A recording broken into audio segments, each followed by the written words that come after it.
What's up, PlusUltraFam? It is me, PlusUltraMan, and today I have a super special guest here on the podcast. We have the amazing, the incredible Mondo Cool. Damn, what an intro, man! I feel good. I think I'm glad to be on, man. I think that might be verbatim, really close to the one you gave me, so it's only fair. Now that I think about it. That's right. I think I did go a little extra when I had you on. Yeah, you. But well deserved, man. You know, I'm a big fan. The way I think that you introduced yourself to me initially, you were like, "Hey, man, I'm a big fan of your channel." Then I look at yours and I'm like, "You have twice the subs I do, so why are you a big fan of me?" I don't know. I think when I first found your content, I might have been like just starting out, and I might have been like really close to you or almost about to double where you were. But yeah, I think it was something like that. But anyway, guys, I'm catching up, man. I'm right on your heels. You are. Now. Hopefully, you surpass me, man. I don't think anybody who's been on YouTube as long as you have should be under me at any point in time. I think it's really cool that you finally gotten this big boost in subs and stuff like that, and you're coming a lot more. I appreciate it. Man. But you know, with me, I like the audience I have. If it stays at what it is forever, then I've still found my people that I'd like to be in my what I consider my fan group. So, yeah, dude. I mean, the Mondo man. crew, you know, which I will proudly say I am a part of. The Mondo crew is a really tight knit, really nice group of people that are really positive, like en masse, I think. So you have found a really good community. Yeah, they're super cool people. But yeah, guys, I'm gonna go through, like, this is completely unscripted. I've started to make these kind of scripted. I'm gonna go through and do our PlusUltraFam shoutouts just like off the bat. We have Noob Sauce, Grandmaster616, hashtag PlusUltraFam to him. Xavier Triggs, Evil Anime Master. Who else is here? We got Joseph Andrews, Pizza Dog, Pedro Jose Bello. I'm so sorry if I mispronounced your name, man. Like I said, it's the first time I've ever said it.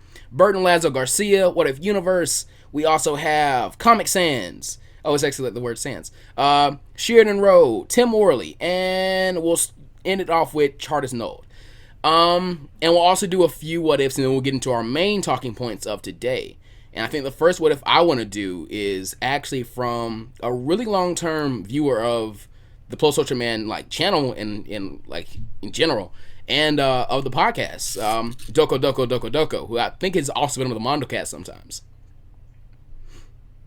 Yeah, I've had him comment as well. I've done a few of his scenarios, at least to my recollection. Doko, if I haven't, I apologize. I know I've given you shout-outs in the past, but I definitely remember that name popping up, and I appreciate you commenting and being a part of the Mondo crew, man. Hey, he's a really nice dude. He actually says here about what you said about these being, and by these he means the podcast, these being sort of therapeutic. That kind of applies to me. I have trouble sleeping a lot, and I've taken to watching yours and Mondo Cool's podcast to relax and sleep at night.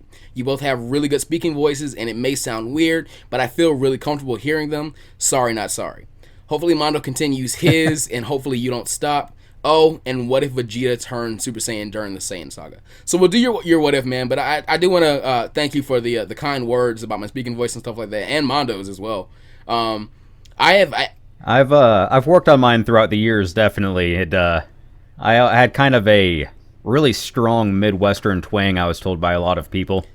So I've tried to tone that down, and normally I have a bit of a higher voice, and so for voiceovers, I kind of naturally try to get it a little bit lower, a little more comfortable. Yeah. But if I can say something real fast about Go Doko, ahead, saying that listening to us is therapeutic, legit, you guys in the PlusUltraFam and the Mondo crew, your guys' comments are therapeutic. Creators, I mean, we do what we do for several different reasons, but when we see that it's helping people, that makes our lives, not just our podcasts, not just our channels, but our lives, so much easier. Feeling that we're helping you, you're helping us with your comments and encouragement, and I just wanted to point that out real fast, not to go on too much about it, but no, man, we appreciate you guys so much. You are completely right. It is, at the end of the day, I'm pretty sure this applies to you. I make my videos so that if it affords somebody like a second, a minute, an hour of just happiness, of just, you know, getting to be creative, that's awesome. That's really what I want. You know, if I'm not allowing that to happen, I really don't see a good reason to be on YouTube. Just, you know, not trying to be negative, I'm just saying, like, I don't see a good reason to put as much work as I do into this stuff if I'm not making at least somebody happy, you know? Yeah. And kind of about what he says. And then when you guys, all right, go ahead, man. But kind of like what he's saying about I have trouble sleeping. I don't know if I can really call it insomnia because I've never been diagnosed with insomnia, but I do kind of have trouble sleeping, and something that does help me out is if I can just like listen to somebody's voice as they talk like really calmly and slowly about some topics I might be interested in. So I can definitely see how you can fall asleep to the podcast. I might have fallen asleep to the Mondo cast at one point in time, just because Mondo has a really cool voice and he talks about really fun stuff, and he's not like so energetic that I'm wanting to be awake and watching him, but he's not so lazy that I'd want to like go to sleep on him. I don't know how to explain it to him, but it's really soothing to just go to sleep to these. Yeah. So I can understand where you come from, man. The way I tried to explain it to my mom the other day, because I was talking to her about some narration work I got aside from YouTube, and I was saying, well, I'm trying to find the medium between being the middle school teacher or the high school teacher with his back to the chalkboard. He's just droning on, talking about this, and you're not paying attention. You're 13. You got other things on your mind. Even if you're 31, you have other things on your mind when that guy's talking. But also, I don't want to, for me and for everybody else, I don't want to be so energetic and crazy to where you're like, what's wrong with this guy? Exactly. I know exactly what you're talking about. But yeah, guys. And you have some good types. My bad, man. Sorry, man. We were just talking about before this podcast. He's like, when we get talking, we start rambling, get off subjects. So I'm going to go ahead and try to nip that in the bud right now and just give the floor to Plus Ultra. The biggest thing we gotta focus on is not talking over each other, because I do that a lot. I've just realized I keep talking over you, but oh, you're good, dude. Yeah, go ahead and finish what you're gonna say. Yeah, let's go ahead. Let's keep this rolling, man. With that said, guys, we are gonna go ahead and get on to our what if, in which the first one is, what if Vegeta turned Super Saiyan during the Saiyan Saga? This one might seem kind of like to most people, because Vegeta doesn't have the S cells, or he's not pure hard enough, or he's not strong enough.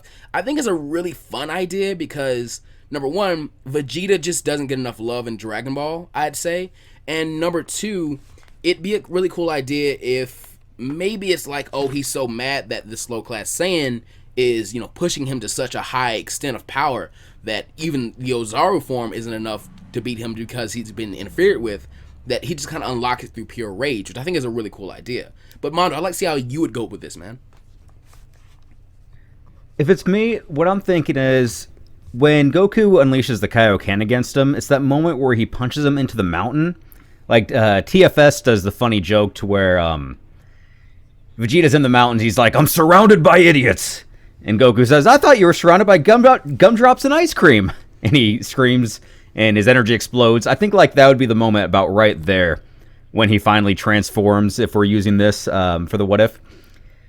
And just because I feel like in the fight, that's as mad as he gets, because canonically, of course, TFS aside, he is just infuriated for the reasons you just said. He is being outmatched by some low-class rat that he thought he was just going to plow over in 2 seconds. Of course, I don't believe Vegeta knows about the Kaioken, so he doesn't realize this is a technique Goku's using. And if he just kind of plays with him for a little bit, Goku's going to run out of energy, and Vegeta will be able to manhandle him. Obviously, that's not the way the fight goes. Vegeta outthinks himself and ends up screwing himself in the process. So if he goes Super Saiyan right there, I mean, everything's done. Vegeta has no mercy at this point in the series. So he's probably just going to kill Goku in a few different attacks.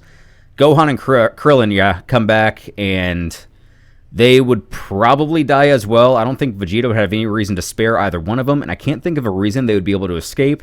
Yajirobe would probably not even be discovered. He would continue hiding. My biggest question is, does Vegeta destroy the planet? So what do you think about that? I think as mad as he is, I think Vegeta destroys the planet with like very little thought to it. Just like, no, I don't really care about any of the things here. If you remember, the main reason they go to Earth was to get the Dragon Balls, and Nappa ends up killing, or not really, it wasn't really his intent, but Nappa accidentally kills Piccolo, so there's no reason for him to really care about the Earth anymore. He doesn't really know about senzu beans, or I guess you could say he might have like seen Goku give the half to Gohan and Krillin, but even then, they have the healing pods, so I don't think there's really any resources he's going to really want there on the Earth. So I think that Vegeta kills everyone on Earth here and now, gets in his pod, kind of like how you see him doing the filler, flies up, destroys the planet, and then just kind of goes to, get healed. And he get it. Now, actually, I have a follow-up question. It's something I didn't initially think about. And just so you guys know, we're doing this on the fly. We didn't plan out at all. I didn't script any of this. Hence my broken speech a little bit. Do you think he would save the planet for Frieza? Like, hey, I'm going to score some brownie points with the big man? Or do you think he's just like, screw it, Frieza doesn't even know I'm here? For me, I'm just going to destroy this place. I think he would destroy Earth so quick. And the reason I'm saying this is because since he's become a Super Saiyan, I'm pretty sure Vegeta would recognize, like, oh, this must be Super Saiyan. I've finally done it. I think he would be like, all right, well, now it's time to go kill Frieza. And from... Not knowing, he still stands no chance. What was it, 18,000? So if we're using the traditional 50 multiplier, where does that put his power? That puts him at 900,000. And the only reason... God, that quick math. Only reason I actually have my calculator in front of me. Oh, okay. And the only... Like, dang, man. I'm not that good. This is why I never ended up finishing college, because people like you are finishing college. But yeah, the only reason I would kind of give Vegeta the edge on this is because he doesn't know that he's not strong enough to beat full power Frieza. But if you remember, in the Saiyan Saga, Vegeta had absolutely no idea that Frieza could transform. So if he leaves Earth at that 18,000, you could argue that he might have got a Zenkai boost. I don't think he would have.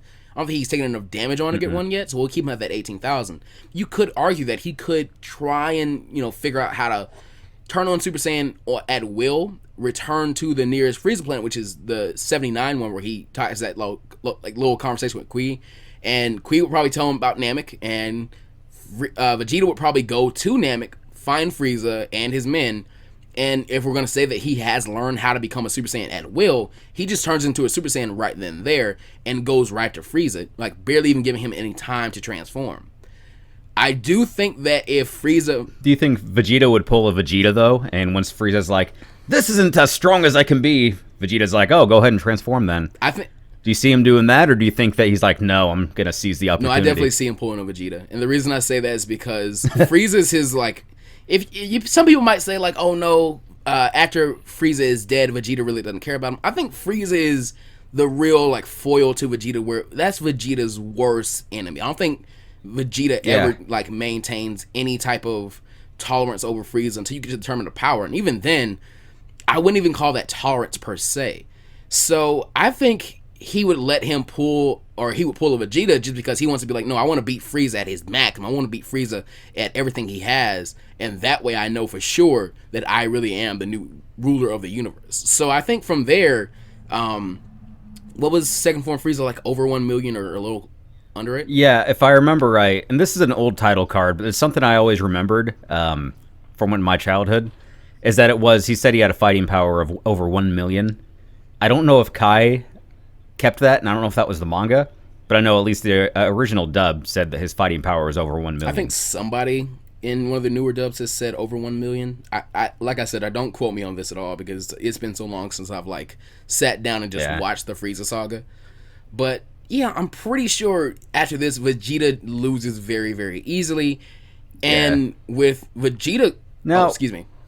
I mean, maybe... What do you say his fighting power was at this point with Super Saiyan? 900,000? 900,000. Let me see. Because I have a theory, and I only bring this up because I never hear anybody bring this up. Or if I have, it's been seldom. And so I've kind of just had this in my back pocket just to see what other people thought, especially you, because I know you're very knowledgeable about this stuff, of course. So let's say, let me get my own calculator out to find out that exact figure. It was 18,000 times 50. If I can learn how to use a calculator, right? Okay, so it's actually 900,000 exactly. So yeah, I'd have to side with you. I thought that maybe it was going to be a little closer to 1 million. Because I've always thought, well, if their power levels are really close, within maybe 50,000 of each other, because at that point, you're both so powerful, 50,000, I don't know how much of a difference that really makes. Frieza can't fight. Frieza relies solely on his raw power. Exactly. He doesn't know martial arts. This is my opinion. If you have sources that say otherwise, let me know. Or if you just look at it otherwise, let me know. But Vegeta is known to be a master fighter. So I've always kind of looked at it as, well, I know that there are plenty of videos online showing like bodybuilders getting beat up by black belts that are like half their size. But I've always also had the theory as, well, you can't use Taekwondo on a bear. So if somebody's that much stronger than you, it doesn't matter what martial arts you know. So what do you think about that? I'm pretty sure there is, don't quote me on this again, I think there's a Toriyama quote or some manga panel somewhere that says if you are twice as strong as somebody in Dragon Ball, you can tank one of their attacks. So say if you're Gotcha. at 50 and I'm at 100 and you hit me with just a normal Ki Blast, I can just like sit there and take it and it just doesn't do anything to me. I don't know if that really is much context for this conversation, but I think that's the closest thing I've ever like heard of anything related to this idea. The only way I could see Vegeta winning this fight is if he gets a rage boost, which I could kind of see him doing because Vegeta is fueled by his anger in a lot of the series. Like you see when he's fueled by his anger against Lord Beerus, he actually pushes beyond Goku, which is really amazing feat because Goku, after coming from Otherworld, has Super Saiyan 3, and he fights, or excuse me, Master Roshi could sense Goku's Super Saiyan 3 power. So for him to say Vegeta has just surpassed Goku, that's a really amazing feat. So that shows you just how strong Vegeta can get through his anger. Yeah. Even just temporarily, that's an amazing feat. That was one line I always had trouble with because I'm like with the and this is where I think Super is really just trying to downplay the multipliers. Because I can't remember what the multiplier for 3 was said to be, like 150 or something versus 100 for 2. So I was thinking, no way he could get that far. But if you're kind of retconning things, absolutely. And I love not to get sidetracked, but I totally love the love that they've been given Vegeta and Super. Could be better, but they've definitely done him a little bit better than Z He definitely deserves it, and he's been being treated better than like Piccolo has in Super, or Tien has in Super. Piccolo, Tien. Yeah, like they've kind of gotten like really, really shafted. And it makes me really, really sad because through Dragon Ball, like I used to binge watch the original Dragon Ball every year. Those guys were like some of the biggest badasses in Dragon Ball history. Like Four Witches Technique, Tien, the Kikoho when he's like, Goku, you better move, and he like destroys the entire ring. Before like Dragon Ball Z, that was one of the biggest powerful like beam attacks we'd ever seen. So I really miss seeing those guys as the big badass they were. They legit just need to make a spin-off Dragon Ball Humans or something like that, or Dragon Ball B Team. I don't care what they call it. Just do something to get those guys alive again. But after second form Frieza, so let's say that Frieza in his second form is a little bit over 1 million. So we'll say that he manhandles Vegeta. And this is taking place on Frieza Planet 79, you said, correct? Or from here, I said it from like going to Frieza Planet 79, you probably talk to Kui and then go to Namek. So what I think happens here is after Frieza defeats Vegeta, he would probably go on to collect the Dragon Balls, and because the Namekians don't really have any more saviors left, I think they tell Frieza like what the password is, and probably like somebody does the Namekian form, speaks in the Namekian for him, just to have the rest of them spared, and Frieza just becomes immortal, just outright. That's what I think happens here. I could see that, like one of the kids or something. Yeah, I could definitely see that happening. Or even one of the adults. And I could totally dig that. So you think the Frieza goes on to get immortality after that? Definitely. I just don't think he... What do you think he uses the other wishes for? If he learns there are other wishes, he can maybe... Or do you think he's like, this is all I need, go away, filthy dragon? I could definitely see a version of him doing that. I could maybe see a version of him saying, maybe give him his full power in his first form. But I think the whole reason for the forms was that he could just relax and like sit in his hover chair and not destroy everything, just like tapping his finger on something like that. I think that's the reason he did that. From what I understand, he was born into his quote unquote final form, just not the buff version. And then he created the devolutions to control his power, to reserve his power, and also probably because he's that cocky, he's like, I need to devolve just to control all this power. He definitely is that cocky. He could maybe wish for... I don't know, like, what is Frieza's real interests? Maybe he wishes for, like, the finest wine that the universe has ever created, on some like, beers type something of stuff. Like that. Yeah. We could use spoilers, but we could use his Broly wish, where he wants to grow taller. Oh, my... Just very slowly over time. Oh my god, Mondo, you've actually just found it. That's his wish. He just wishes to like start growing like 5 centimeters every year, just like for the rest of his like. That's really what he does. I think that's what he does. Maybe he does that and like wishes for. And it's funny. He actually, I know this is a cheap way of doing it, but he kind of gets that wish because the artists have drawn him and Vegeta both a lot taller in Super. I think somebody did tell me that the other day, actually. if you look at a lot of the old art, I thought there was a lot of art, especially promo art, depicting Frieza as like being a foot shorter than Goku. And he's a pretty average height to begin with. I think he's like 5'8". Vegeta's supposed to be 5'5", but now they're almost as tall as each other, and Frieza's about on par with them. But I remember seeing promo art with Frieza is legit like 4'8" or something. Yeah, there's definitely a promo art where Goku and Frieza are like staring each other down. They're on Namek, and Goku is like bending over to look at Frieza. Yes. I'm actually looking at it right now. Now, you could say, well, that's just the artist being creative to depict this or that. I'm like, there's still a lot of scenes where Frieza seems to be shorter, but it's up to interpretation. I'm not really too passionate either way. It's also one of just my favorite like looks or like promo arts of the series, just like seeing the power difference between Goku and Frieza, yet Goku's so much taller. And Frieza's just so unassuming, but he's like the strongest person we fought to this point. But we also had another what if, which I think is pretty much mostly comical. There could be some fun like power scaling things about it, but the other one we saw was, and I'm gonna try and remember who said this. I gotta pull the podcast back up. But the other one we saw was, what if Master Roshi became the Guardian of Earth? And I'm really curious as to what you have to say about this. That seems like a whole lot of fun, to be honest. With Roshi, of course, because he drank from the Fountain of Youth. I don't know how this stacks up canonically, but I thought Master Roshi was like 300 or 400 years old. So I think he'd be actually a very good candidate to become Guardian of Earth. Especially if it's at the end of Dragon Ball. He's already one of the top 10 most powerful people on the planet, at least known to them at the time. And he's immortal. So he would, by those two rights alone, he would make an ideal candidate. Now, if he's of moral righteousness, he's a little bit pervy. But, I mean, a lot of it pervy.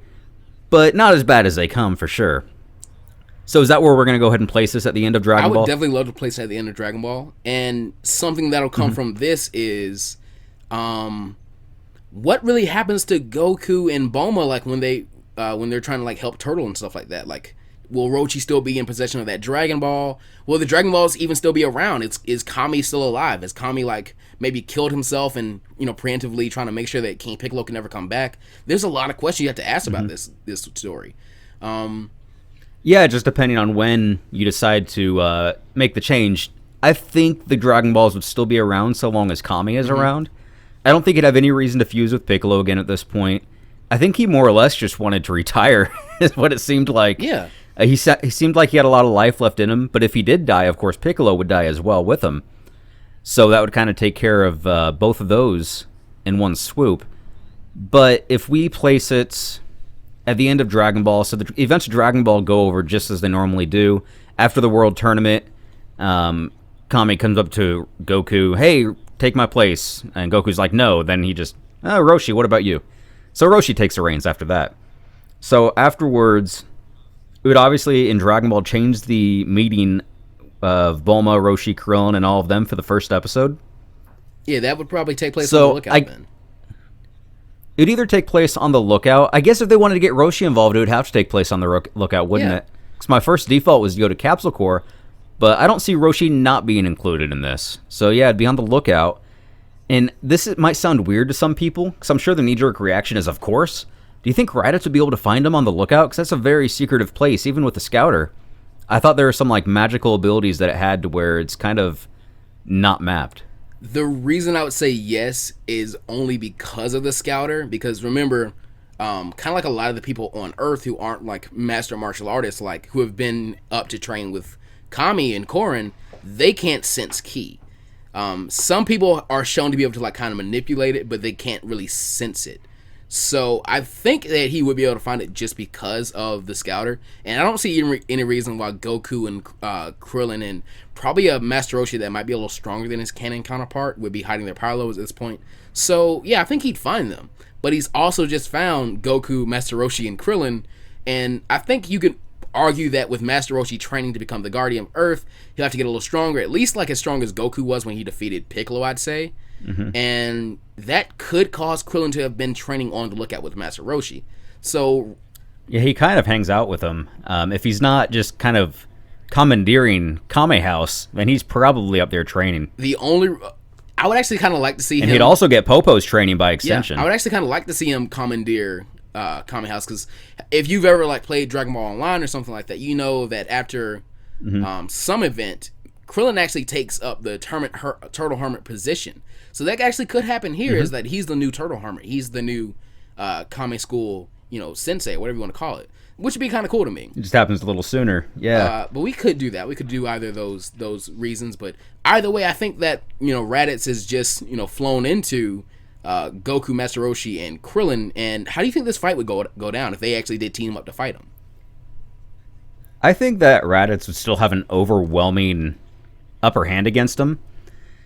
If Raditz is facing off against Piccolo, Roshi, Krillin, and Goku, he might have a little bit of trouble because we have a more powerful Roshi, because Goku did not increase, at least to my knowledge, that much between the end of Dragon Ball and the beginning of Z. He pretty much was just going to become a family man for a while, make Chi-Chi happy, just got to be the good husband, I think he gets a so light from what I understand, boost and does very, very sparingly trains a little bit, but nothing to the extent of what Piccolo was doing that made him so much stronger. It's like, yeah, it's the biggest lull he's probably had in the series, the 4 years or so that it takes place during. Nonetheless, so if we have a Roshi who's about as strong as that Goku, a little bit weaker, we have a Krillin who's not really touching either one of them, but definitely still a lot stronger. It's weird to say at this point that him and Roshi are different in favor of Roshi. But if we have also Piccolo looking out, I don't know. I think Raditz might have a bit of a tougher time. I think he would still, if he got serious, be able to take them all on, but he would not just mow through them like he did Goku and Piccolo. So you could argue that the special beam cannon may not have to get used. Yeah, I think if it's all four of them working together, and they're working together pretty well, and you also kind of have the experience and knowledge of Master Roshi there to kind of help them, you could really have Raditz have a lot harder of a time. Because if you remember back to Dragon Ball, Roshi has a lot of really wacky, zany techniques, like the Sleepy Boy technique, the one that he paralyzes Goku and stuff like that. That type of stuff could be used, and maybe then you have Goku and Krillin and Piccolo hit him with a big ki blast or something like that. Raditz could have a lot tougher of a time. I think and if he really wanted to, he could straight up use the Mafuba against him. He's a lot stronger now. He could probably survive it with little issue. Not that he'd want to use it more than once, but he could even be legit, hey Krillin, go get this jar. I have an idea. I could actually see that happen. And if we're also going with the idea that with as often as he used it during the Tournament of Power, it doesn't seem like he has too many reservations against using it. Yeah, and I'm sure with Kami training him, he would have probably wanted Roshi to get strong enough to do it at least without dying, because you're the Guardian of Earth now. You can't just die after doing the the ultimate technique of the Guardian of Earth, right? Definitely. So yeah, I think they could have defeated Raditz, and from here they would probably train together on the lookout with all the humans and stuff. So you might have a big group training thing, which would be really, really cool. And I think that would cause everybody to get pretty strong. Goku might not be as strong as he was in canon, but everyone else might be a little bit stronger, which could help them out a little bit. And I'm sure a lot of people, I've had a couple wonky ideas in this podcast already. So you can argue this and I'll agree, but I'm going to argue with it and also agree with myself that you don't really technically have to be dead to go train with King Kai. Goku's gone there plenty of times alive. If Roshi and with his new knowledge of Guardian of Earth with the other world and all of that, if he maybe even cooperates with Kami, or maybe even just Yema himself, maybe he could go to Otherworld and say, hey, we're in danger, we need some serious training, otherwise this world is going to be wiped off the map. Maybe even Yema trains Goku because they don't know about King Kai. Kami does, and if he relays that information to Roshi, awesome. But if it's just Roshi with his own knowledge, he only knows about Yema. So he might ask him himself, hey, could you take a little bit of time to teach our guy here to protect the Earth a little bit better? Yeah, you're actually not wrong. In the what if Piccolo Jr. turned good early scenario, I had to do some research about Kami's powers, and he actually has an instantaneous movement technique that allows him to go to other worlds. So you are not wrong at all. He could technically take, or Master Roshi could, I guess, if he's trained with Kami, he could actually take Goku or maybe Piccolo even to, at least King Yema and have him train with King Yema. And that's actually a scenario I've actually kind of wanted to do in a what if one chat at some point, is what if when King Yema is like, oh, I could train you, I beat that punk Raditz with my patented Yema lock and stuff like that. Goku's like, oh, I want to learn that, and Kami's like, no, Goku, come on, King Kai is so strong. No, I'm gonna stay with King Yema. I do want to kind of do that what if. I know it might end badly for the Z Fighters, but I do want to do that one at some point. Yeah, he wouldn't learn Kaioken or Spirit Bomb, but he could learn some other cool technique that we don't know about also. Maybe not as useful as the two of them, but still useful nonetheless. Yeah. Maybe the Yamahawk is something we don't even think it is. It could be something insane, and not just like a headlock or something. 'Cause that's what I've always envisioned it as. He also has like all those ogres that are like down in the hell place where they like take care of the spirits in the filler at least. So maybe Goku could befriend like Gauze and Mez, and they become Z fighters. It could be a really cool scenario. That'd be super zany. It could be a really cool, like maybe Goku like gorges himself on those King Yama fruits that double your power, and we say that power like stacks. So by the time he returns to Earth, he's like 45,000 or something like that. It could be a really really fun and zany scenario. I do want to do that one at some point. It'd probably be like an April Fool's I think that'd be a joke. lot of fun, man. But it would be like what if the farmer achieved Ultra Instinct, the mangas, oh my or even God, Mr. Pokolo in another vein. It's just very silly and have just a good time, man. If you ever do get to commission your own fan manga, I'm hoping you'll do some really fun zany ones like that, not all the serious stuff. Dude, if the channel makes it there, I would love to do something like that. Definitely the goal. But yeah, we also had some other conversation topics we wanted to have. One thing you want to talk about that I was actually really, really excited about, actually, you said it was our favorite gateway anime. Yeah, and I think Dragon Ball is the biggest gateway anime of all time, hands down. So we're going to kind of stray away from that just a little bit. Maybe it's series that you guys have heard of. Maybe it's not, because I know a lot of the ones that I learned about is when Adult Swim was in its early days. Toonami. I was probably 10 years old, 2002, 2001. And I just remember watching shows like Yu Yu Hakusho, I think was my first one, where I'm like, this is very similar to Dragon Ball. Hey, they cuss in this. And when you're 10, you think cussing is cool for some reason. And then those bloodier, gorier, is darker, and I just totally dug it. I thought it was so crazy. So that became probably my second favorite anime, or my second anime that I watched as a kid, next to Dragon Ball. I got a few more, but I don't want to go on too much. What was yours, your first initial gateway anime? Kind of like you said, like Dragon Ball could be considered a very big one, but I remember being a kid, and if you guys remember the 4Kids TV block that used to come on like Fox Kids and stuff like that, and we had the Pokemon anime and the Yu-Gi-Oh anime and the Digimon anime and the very, very, very infamous 4Kids One Piece anime, where they, took all the, like, anything mature out of it, like Sanji doesn't smoke anymore, now he has a sucker. They had the One Piece rap, which, to this day, I infamous, love. in general, 4Kids censorship, I've heard, is just insane. Oh, Mondo, you've got to go back and watch. I didn't do a lot of 4Kids, man. I feel like especially One Piece. I had a friend find out that I've never seen One Piece. And now I've had about another 3,000 people find out that I've never seen One Piece. Got about and 1,000 they're gonna watch this and find it out in your yeah. And it's like, dude, how do you do Dragon Ball and anime YouTube channel? You've never seen One Piece. I'm like, I know, it's sacrilege, man. I get it. Absolutely love One Piece. I just never had the opportunity, man. I mean, I can't even say that. I've had plenty of opportunity, but it never just showed up in front of me. So I'll have to go back and watch a lot of that. I know there are like 900 episodes or something now. Just get off topic for a bit, but Dragon Ball Dad, who's been on YouTube for a very long time, very good friend of mine, he started reading One Piece, and I think he's almost done with like where the manga currently is. He's doing very, very like well in terms of the time spent reading it. But nevertheless, like, the 4Kids dubs are what really got me into anime.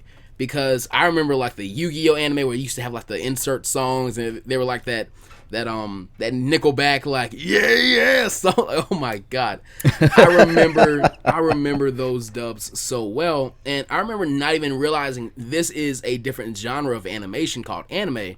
I thought these were just normal cartoons, and yeah, I just thought cartoons were cartoons. It didn't matter anything else. They were just animated. Yeah. And growing up and diversifying the stuff I watched, like, okay, this is a different genre of what I've been thinking of as just cartoons. Cool. But then and there, I just thought it was like really normal, just kid stuff. Something else I used to watch was the Cartoon Network dub of Naruto, where it wasn't as bad as the 4Kids dub of One Piece, but it wasn't the same thing, But I remember that stuff. I used to love all this stuff. That was kind of my gateway into anime.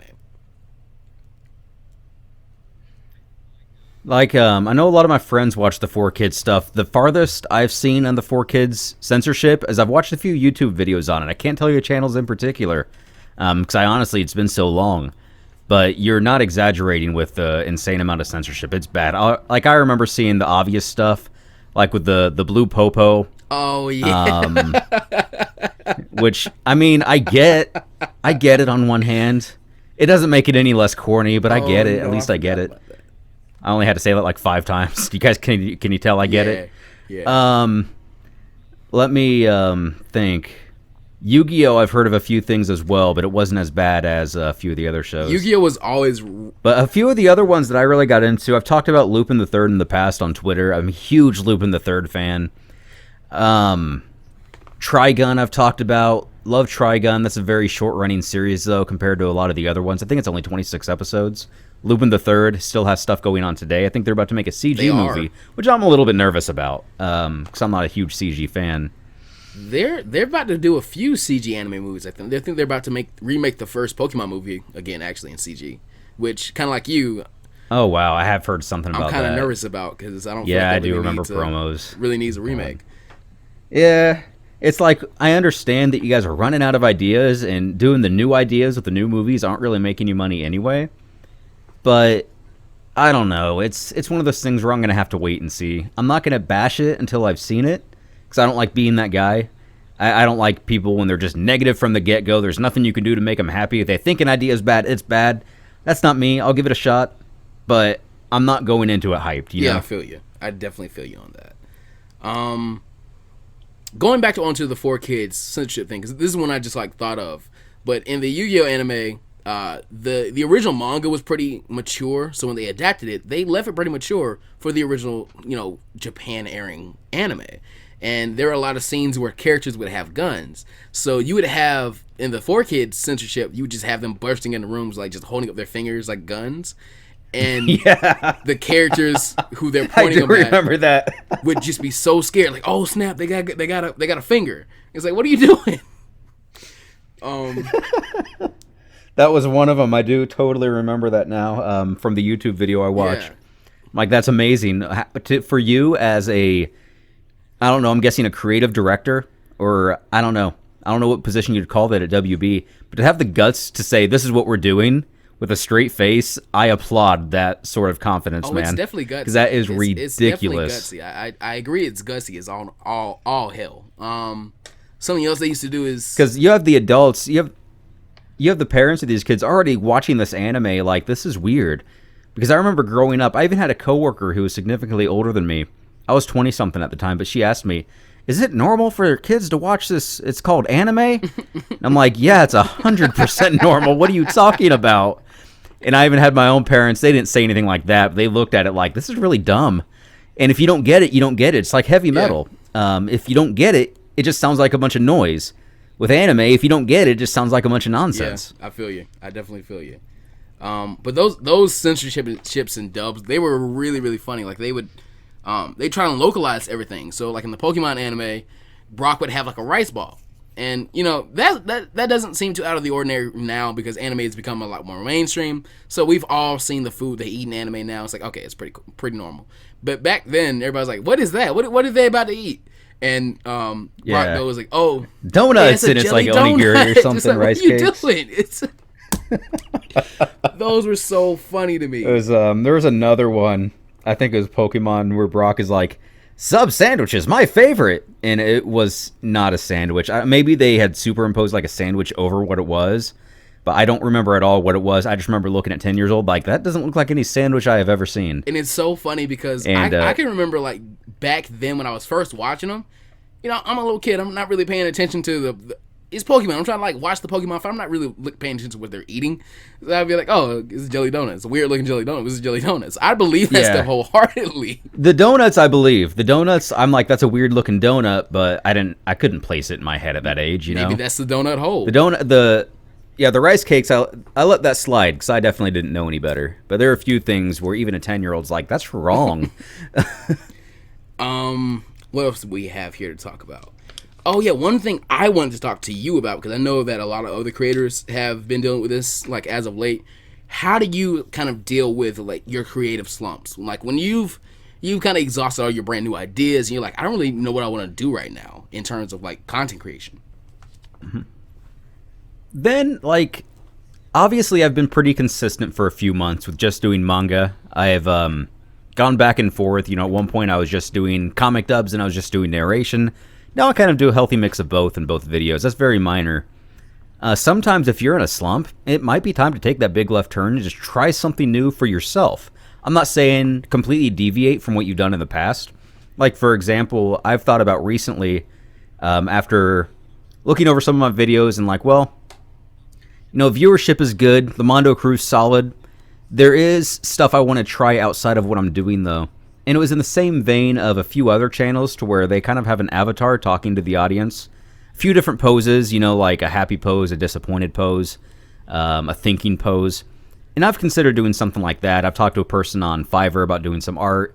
Nothing solid, but when you have that kind of slump, two things. Either if you want to create, you just don't know what to create, maybe to try taking that left turn. At least start the writing process or the brainstorming process.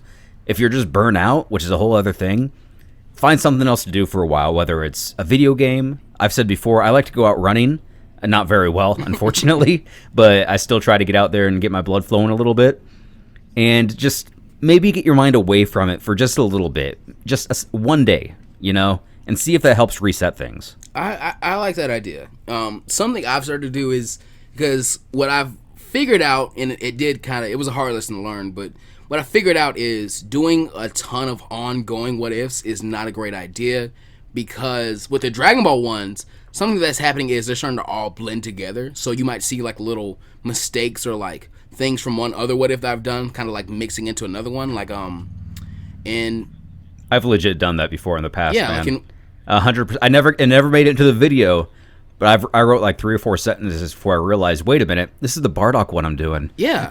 And it was just so out of place. I think one of the most recent ones I've done is in the what if the humans became Saiyans what if, I say that Goku and Piccolo go to Otherworld together and they train, and then they get resurrected for the tournament, and there's some little scene I did where like Android 17 and Piccolo see each other, and they're like, oh yeah, now I really want to rematch. But in that scenario, those two never even fought. So I don't know what scenario I was thinking about when I wrote that, but it's like, I can't do these all at the same time. And something I've started to do, because they'll also get a little like taxing to write all the time. Something I've started to do is like, once that happens, I just take a complete left turn, like you said, and I just do something different. Not necessarily something completely out of the vein of what ifs. Like the last one I've done that was just something brand new was the what if Frieza turned good scenario, which I had a ton of fun writing, and that kind of got my creative juices flowing again. So I do agree with what you're saying. Just try something brand new. I think the next thing I'm going to try, the next time I get like really, really bored, is I'm just going to start a brand new channel, and I don't think many people will go sub to it. I'm going to start a brand new channel, and I've really been enjoying playing the Pokemon and Dragon Ball ROM hack. So I think I might just like start a brand new channel and do like a Nuzlocke Let's Play of that game and post it there, and just do that for a few days, just see if people enjoy it, see if I kind of get my creative juices back flowing again.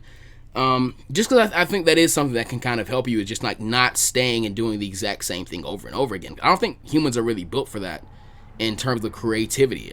No, I mean, dude, it's like going to and as much as it's an awesome version of this, because for you writing what ifs, and I used to do it, of course. A lot of people want me to go back to it, but I've told you in the past, I've told everybody in the past, I'm lazy. I don't like writing more than I have to.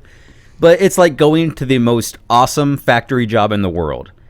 It's an awesome job, but at the same time, it's still a factory job. You're just sitting there doing the same motions for 8 hours a day, every day, and you're like, I just don't want to do it like this, man.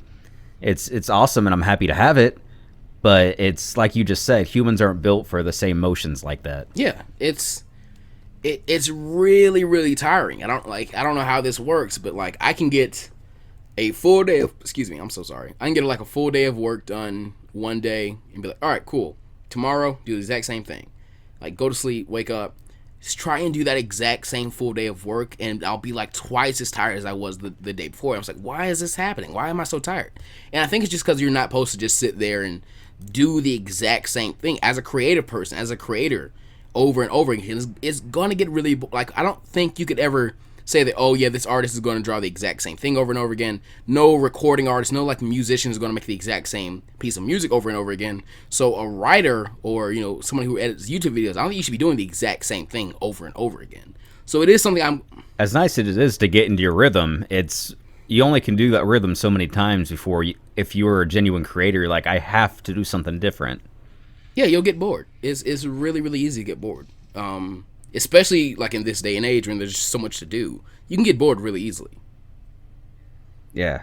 And I've thought about doing something very similar. I don't know if I'll start a new channel or not. It's very, like, I think it's a good idea, 100%. But I've always wanted to do something else. Like, I have the Mondo crew, of course. And if I were to start a new side thing, I always wanted to call it the Mondo's Elite Squadron. I know how corny that is, but I'm like, okay, I'm totally stealing that from Cooler. Yeah. And Let's Plays are something I've always wanted to do. I used to do them with a friend years ago, and that was probably the most fun I've ever had on YouTube. So if you can get a good rhythm, or even if it's just you talking to your fans, talking to your audience, talking to the Plus Ultra fam, then that's just as awesome. Yeah. This is a podcast, you guys, but this is also basically just a conversation between me and Mondo that we recorded for you guys. But yeah, that's all a podcast is, man. Just two people talking, and yeah. Unfortunately, no matter, anytime you get me talking, I always find the left field pretty easily. Which, if that is distracting to you guys, I apologize, but it's kind of the downside to getting me on these things. And I am no better than you, so it's kind of doubled up today. But yeah, I would definitely watch a gameplay channel with you, man. Just as, kind of like Doko was saying, you have a really, really good speaking voice. You're very, very entertaining to just listen to. So I would definitely go watch that. Right on, man. Likewise. We'll have our rambling sessions on the gaming channel. Definitely then. Should.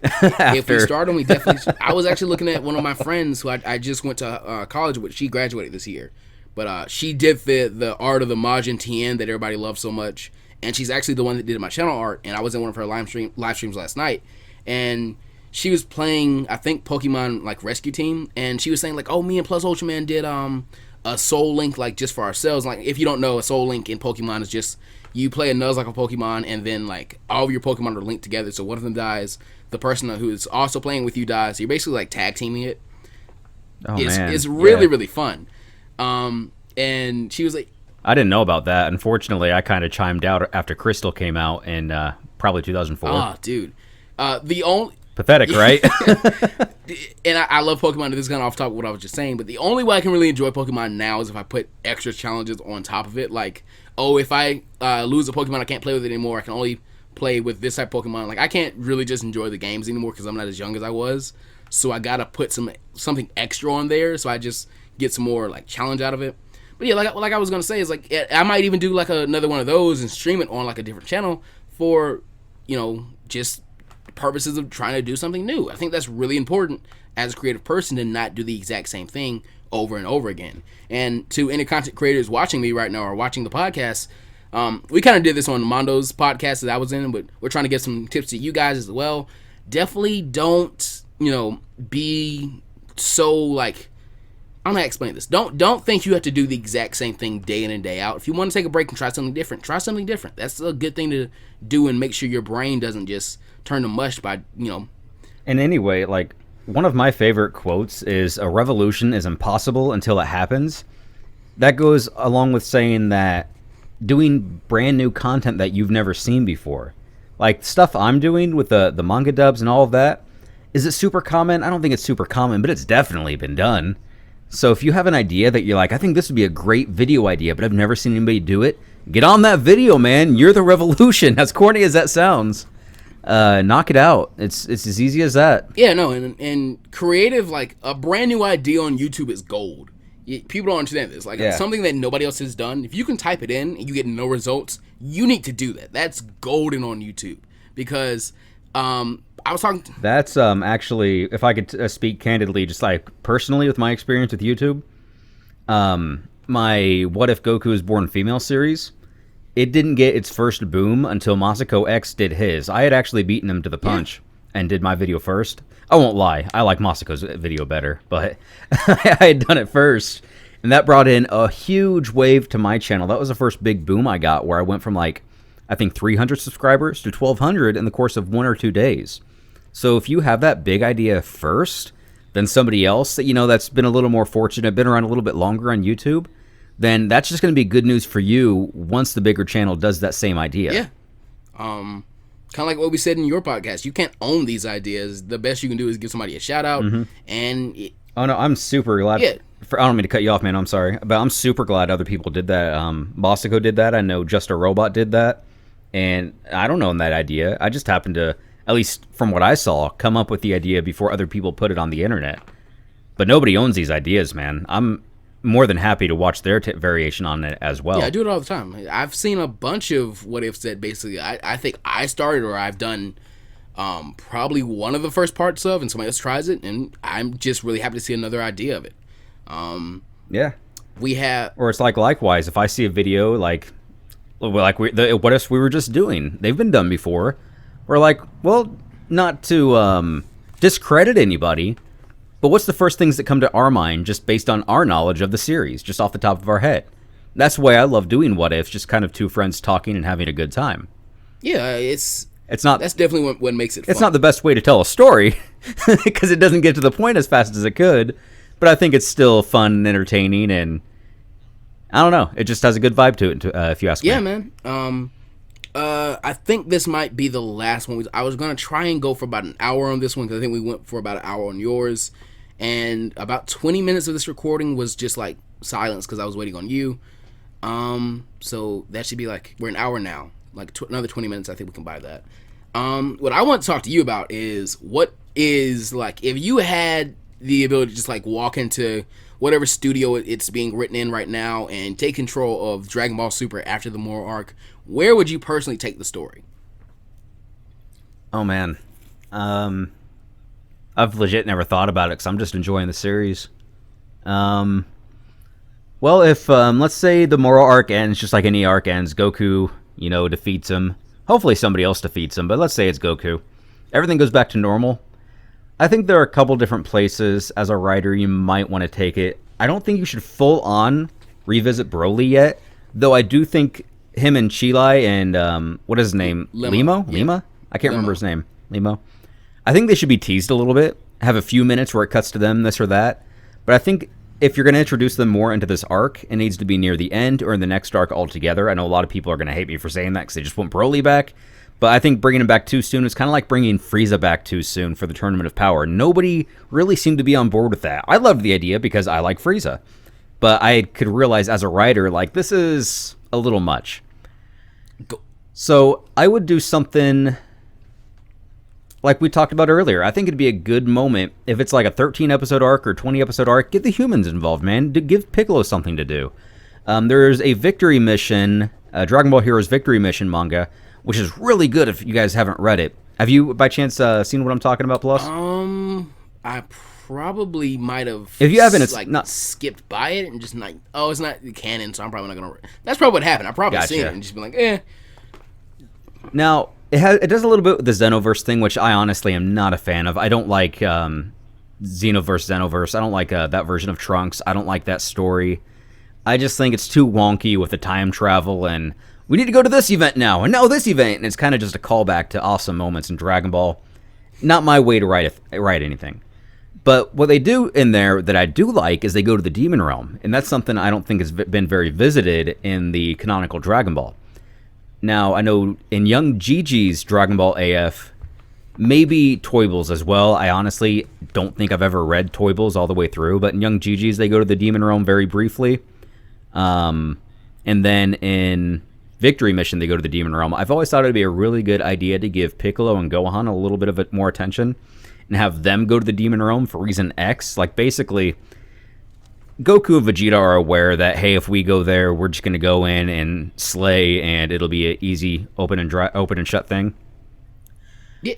But if you have Piccolo and Gohan go, then you kind of open the door for a little more character development and a reason for, specifically Gohan, Piccolo to a lesser degree, but unfortunately, Piccolo is not looked at as a viable option at this point. It's really Goku, Vegeta, and Gohan when they want Gohan to be viable, when they want his ultimate form to work. And I think it'd be cool to have them go to the Demon Realm, do some stuff, whether it's just a few episodes or whatnot. Now, what they would do in the Demon Realm, I honestly never really fleshed that out. Maybe there's just a guy there causing some havoc that old Kai tells him to go take care of for reason X or Y. And I think it'd be really cool to have a throwback. This might be a little bit cheesy, to where the big bad guy is about to take out Piccolo, and then just as Piccolo did for Gohan in the Saiyan arc, Gohan jumps in the way, then the whole audience is meant to believe this is going to be Gohan's big redemption, and it's actually going to be Piccolo's instead, to where he ends up defeating the villain, Gohan's incapacitated, if I could talk, or dead, straight up. I would love that. I think what Dragon Ball needs to do is get away from Goku and Vegeta. That's definitely what I think needs to happen. Not to spoil anybody, but in the recent chapters of My Hero Academia, the current arc has absolutely nothing to do with Izuku Midoriya. He is not around. He is not shown. He is not, even mentioned. He is not in the story right now, and it's probably one of the best arcs of this series right now. And I think what they could do is the one I really want to see. I'll talk about after this, but I think what they could do with that is, you don't have to have every villain in Dragon Ball be bigger and badder than the last. In fact, if you do that, that allows you to have Vegeta say, I'm not finna go fight this weakling that I've already surpassed like years ago. Or Goku's like, Piccolo and Gohan can handle that. I'm gonna stay here and train with Vegeta or Whis or something like that. And that way you allow our other characters to shine. Like we were just saying, Piccolo... Really funny you bring that up. I'm gonna spoil this. I have a Dragon Ball AF video coming out in a few days. And Vegeta literally says that, like, Gohan wants to go back to Earth to help the Goten, Trunks, and Oob fight this new baddie that's come up. But Vegeta's like, no, dude, he's too weak. They can take care of them. We need to train. Because, of course, Goku's dead in Dragon Ball AF, or concealed in the Dragon Balls, one of the two. And that's definitely where they need to take Dragon Ball, in my opinion. It's not that I don't love Goku and Vegeta. It's just that... kind of like we were talking about with creative slumps. Enough is enough. Yeah. The other characters are still good too. Yeah, to use this. And right now they've been useless for the last few arcs. Yeah, to use this tired old cliche, like I don't want to eat vanilla ice cream every day of my life. I want to try chocolate or strawberry or something like that.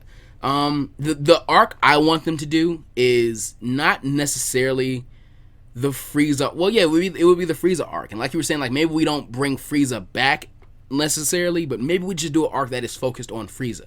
The arc I really want them to do is how they would introduce a canon version of Cooler, and instead of him being Frieza's older brother, maybe he's Frieza's younger brother. That's kind of like I forget the character's name, but Frieza has a descendant in some fan manga where it's like Kuriza or something, and they had been like Kuriza, and there's go ahead, I don't want to cut you off. But they had been like, because I think the lore is in Frieza's race, you're like born and they like they stick you under some ice or something like that, and the longer you stay under there before you burst up, the stronger you are. Yeah, that's Dragon Ball AF. That's Young Gigi's Dragon Ball AF. I knew I was thinking about it for something, but maybe they do that. And King Colt just did it like a long time ago and completely forgot about the kid.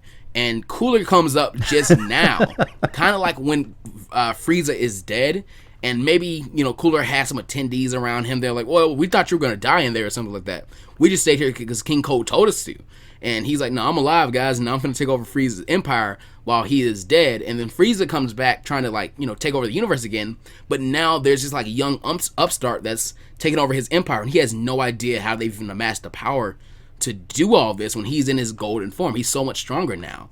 And that could be a really cool way of how you could make Cooler canon in the story. I'd love to see that, and maybe have it to where if you were to make Cooler canon, it's pretty much just like that, man. I think that's the best way for them to do it.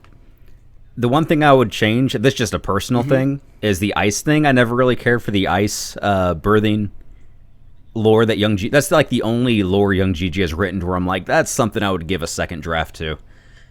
But the way you introduce him, how you just explain it, 100%. And to be honest, I've never been for bringing Cooler back. But if they did it that way, I'd be like, I accept that. I like that. That's cool. And I think it'd be interesting to where Frieza is not a fan of this. Like, there's like sibling rivalry almost. But Frieza is such a vile individual.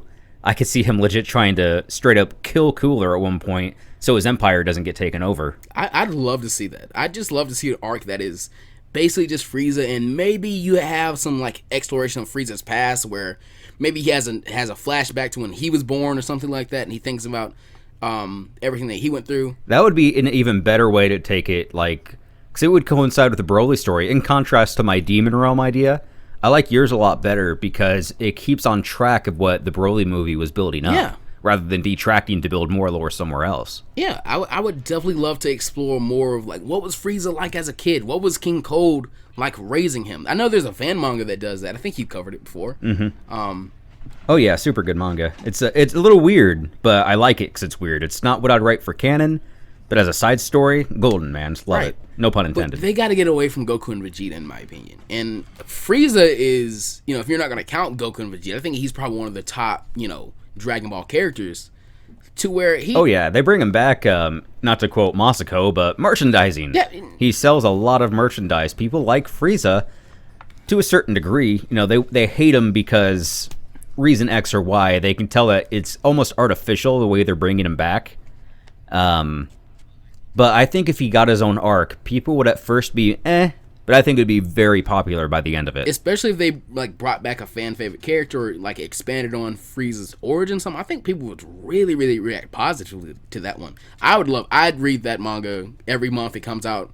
I would definitely love that. Or like what you said with giving some of the smaller characters a bigger role. That's really just what I want from Dragon Ball right now. Is I love Goku and Vegeta. I love them to death. But we can do something that isn't the Goku and Vegeta show. That's just my current goal. It's like with the Justice League. You don't got to focus on Superman or even Batman the entire time. We can look at the Flash. We can see Wonder Woman. We can get all these other characters, Cyborg, and they're awesome characters too. I want to see them do something, not just the main guy, the guy who is gonna win and end it probably. That's actually a really good analogy because if you remember the old Justice League cartoon, they had Superman on the roster and Batman on the roster and Wonder Woman on the roster, but usually when they stepped in to handle something, that arc would end in that one episode. The really good episodes I used to like was when they'd be like, oh, Goku, or not Goku and Vegeta, but Superman and Batman and Wonder Woman are off planet right now. There's something over here. What are we gonna do about it? And they're like, so and so and so and so are available. Who are they? And they send those guys in. I used to love those episodes of Justice League because I remember Hawkeye. Obviously, Hawkeye is a lot more popular now, but back then, unless you read the comics, which I honestly didn't, I had no idea who Hawkeye was, but I just thought he was such an awesome character in the show. You mean Green Arrow? Did I say Hawkeye? Oh, crap, different universe. Sins! Blasphemy! I'm sorry. Oh, you're going to get torn so up funny. in the comments, man. You are going to get torn up. We were talking about beforehand. I know, man. It's fine. I deserve it. Feel free to flame me. I am not insecure, and I can realize when I've made a mistake. But yeah, I definitely agree with Mondo on that. I would love to see some more of the quote-unquote minor characters because they deserve it, bare minimum. That's Hawkeye. He said Hawkeye. I was like... I'm tired. The guy that shoots the arrows, how about that? Basically the same character from DC to Marvel. It's not that big a deal. It's just the clone, man. Yeah. It's like saying Deadshot instead of Deadpool or whatever. Yeah. Or Slade Wilson versus Wade Wilson. Did I say that wrong again? God damn, I need to get... Sorry, I shouldn't cuss on YouTube anymore, but it's been a rough day for me, guys. I apologize. I mean, you're about to get cussed out in the comments, I'm guessing. You know you're... guys. It's all good. You guys can say whatever you want. I'm secure. Whatever makes you feel better and helps you sleep, But unfortunately, Mondo, I think that'll be the tippy top of what we're going to talk about today. I really, really, really did enjoy having you on the podcast today, man. Really enjoyed the conversation. Talked about a lot of good stuff. Definitely have to do it again sometime if you're ever up for it. A lot of fun, man. I'll definitely be down whenever you have the free time, whenever you want to get me back on. Once the DC Marvel fan wars in the comments subside, and people have trust in me Once again. They stop calling for your head. Probably around episode 130. Should be allowed it's back all good. on the channel at some point. Your name's gonna be a little taboo around here for a while, I guess. Yeah, it's all good. Like I said, I ain't worried about it. That's not what I'm on YouTube for anyway. I enjoy Marvel and DC. DC to a greater extent than Marvel, but I know that's an unpopular opinion as well. Yeah. But I'm by no means educated in it. I just watch little things here and there and just enjoy it for the ride, man. I couldn't write a book on it, but I could... Well, I was going to say do a podcast on it, but obviously I can't even do that. So my philosophy is you can enjoy something and not be, have a degree in it. You don't have to be like a doctorate in Dragon Ball to enjoy Dragon Ball. But yeah, man, I really, really did enjoy having you here. Guys, this is me saying this as candidly as possible. This is not, for Mondo's sake. This is not for the sake of looking good for you guys. If you have not subbed to Mondo Cool yet, you are making a very, very, very heinous mistake. Mondo does manga dubs. He's done a few what ifs. He's kind of leaning away from them, but that is no big problem on his channel because it's just so good. He helps out a lot of smaller YouTube channels, from me to my good buddy Dread Trex, who is 100 times like smaller than Mondo. It's not like Mondo is going to get anything out of that. He just helps people out. I think Mondo is like really, really comparable to Geekdom 101 and how nice he is to like smaller content creators. Very, very nice dude. As you can see, he's really, really easy to talk to. If you have not gone and subbed to him, please do. Like I was saying at the beginning of this, there is no way a channel that has been on YouTube as longer than me, and the channel he has now isn't his first channel on YouTube. He's had some other ones before, but there's no way somebody who has been on YouTube this long should be under 100,000 subscribers right now. He should have a silver play button right now, guys. So if you have not, please, please, please do go and sub to Mondo. Big thanks to him just for coming out to the Mondo not the Mondo Cast, the Plus Ultra podcast. As I said before, I again just different universe. No, I appreciate it, man. I'm happy to be on here. Feel very lucky to have you as not just a YouTube buddy, but I feel like a friend at this point, where we can just kind of talk about whatever, and it's not weird. It's not like, why is this dude messaging me? It's like, no, we genuinely get it. We get each other, and it's always a good time talking with you, and I hope to be back very soon. Yeah, man. The one thing I kind of want to do is have you and Smug stick on here at some point, and maybe do the continuation of the What If Relay, What If Everything Was Canon thing, like after the More arc is done and everything. But I digress. Really didn't appreciate you coming out here, man. Come back anytime you want to. Very much welcome, even though they're going to be flaming you up for the Hawkeye Green Arrow debate thing. But yeah, dude, we're going to start rambling. Mondo, thank you so much. Guys, as always, go beyond Plus Ultra. And Mondo, you have anything to say to everybody? Nope, just I'm going to awkwardly sign off, I guess. And you guys take care, and I'll catch you next time. All right, guys. Appreciate it. See you. And all right, if you want me to re-record that, I will, but I'm just like, I legit don't know what to say at the end here.